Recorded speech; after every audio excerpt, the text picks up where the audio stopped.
25 വർഷങ്ങൾക്കപ്പുറത്ത് ഒരു ജൂലൈ 25 ഉച്ച കഴിഞ്ഞ സമയത്ത് രാജ്യ തലസ്ഥാനമായ ദില്ലിയുടെ ഹൃദയഭാഗത്ത് മുഴങ്ങിയ 3 വെടിയൊച്ചകൾ രാജ്യത്തിന് നൽകിയത് വലിയ നടുക്കമായിരുന്നു.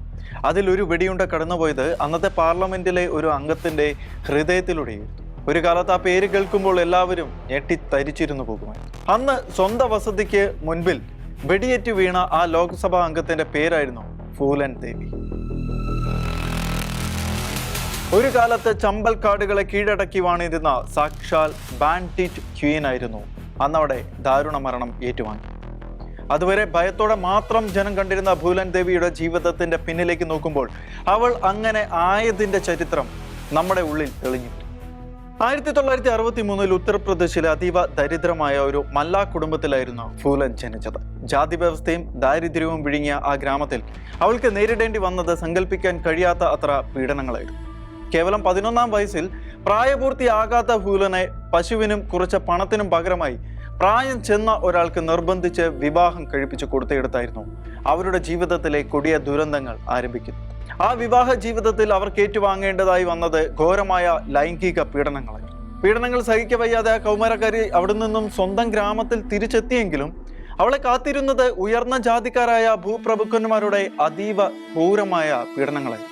ഒരിക്കൽ ഒരു തർക്കത്തെ തുടർന്ന് വ്യാജ കേസിൽ കുടുങ്ങി ജയിലിലായി. ജയിലിൽ നിന്നും പുറത്തിറങ്ങി അധികം വൈകാതെ ചമ്പൽ കാടുകളിലെ ബാബു ഗുജൻ നയിച്ച കൊള്ള സംഘം ഫൂലനെ തട്ടിക്കൊണ്ടുപോയി. കാട്ടിലെ കൊള്ളക്കാർക്കിടയിൽ അവൾക്ക് ഏൽക്കേണ്ടി വന്നത് അതിക്രൂരമായ പീഡനങ്ങളായിരുന്നു. ആ സംഘത്തിലെ വിക്രം മല്ല എന്ന കൊള്ളക്കാരൻ ബാബു ഗുജറിനെ വധിച്ച് ഫൂലന്റെ രക്ഷകനായി മാറി. വിക്രം ഫൂലന് തോക്ക് ഉപയോഗിക്കുവാൻ പഠിപ്പിച്ചു കൊടുത്തു. ക്രമേണ ചമ്പൽ ചരിത്രത്തിലെ ആദ്യത്തെ വനിതാ കൊള്ള തലൈവിയായി ഫൂലൻ ദേവി രൂപം കൊള്ളുകയാണ്. ഒരു ആഭ്യന്തര തർക്കത്തെ തുടർന്ന് വിക്രം മല്ല കൊല്ലപ്പെട്ടതോടെ ഫൂലൻ വീണ്ടും ഒറ്റപ്പെട്ടു.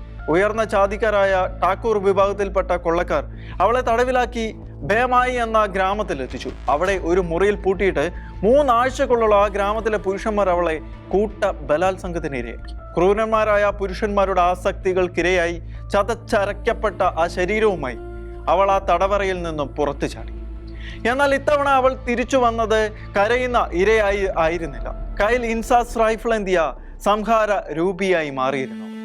1981 ഫെബ്രുവരി 14 ഫൂലനും സംഘവും ഭേമായി ഗ്രാമം വളഞ്ഞു. തനിക്കെതിരെ അതിക്രമം കാട്ടിയ ഠാക്കൂർ സമുദായക്കാരെ 22 പുരുഷന്മാരെ വരിവരിയായി നിർത്തി അവൾ വെട്ടിവെച്ചു കൊന്നു. ഭാരത ചരിത്രത്തെ ഞെട്ടിച്ച കൂട്ടക്കൊലയായിരുന്നു അന്നവിടെ നടന്നത്.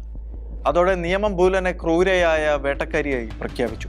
ഭേമായി കൂട്ടക്കൊലയ്ക്ക് ശേഷം കേന്ദ്ര സംസ്ഥാന സർക്കാരുകൾ ചമ്പൽ കാടുകൾ അരിച്ചു പെറുക്കിയെങ്കിലും ഫൂലനെ പിടികൂടാൻ സാധിച്ചില്ല. ഒടുവിൽ 1983 കടുത്ത നിബന്ധനകളോടെ മധ്യപ്രദേശിൽ വെച്ച് അവൾ കീഴടങ്ങി. 11 വർഷത്തെ ജയിൽവാസത്തിന് ശേഷം 1994 പുറത്തിറങ്ങിയ ഫൂലൻ ദേവിയെ കാത്തിരുന്നത് മറ്റൊരു നിയോഗമായിരുന്നു. അധസ്ഥിതരുടെ ഐക്കണായി മാറിയ അവൾക്ക് സമാജ്വാദി പാർട്ടി ടിക്കറ്റ് നൽകി.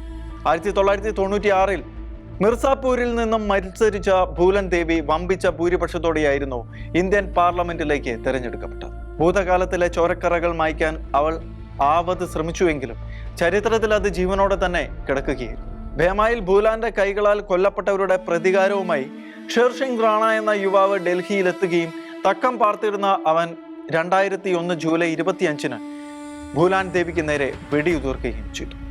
അങ്ങനെ ചോരയിൽ തുടങ്ങി ചോരയിൽ തന്നെ ആ ജീവിതം അവസാനിച്ചു.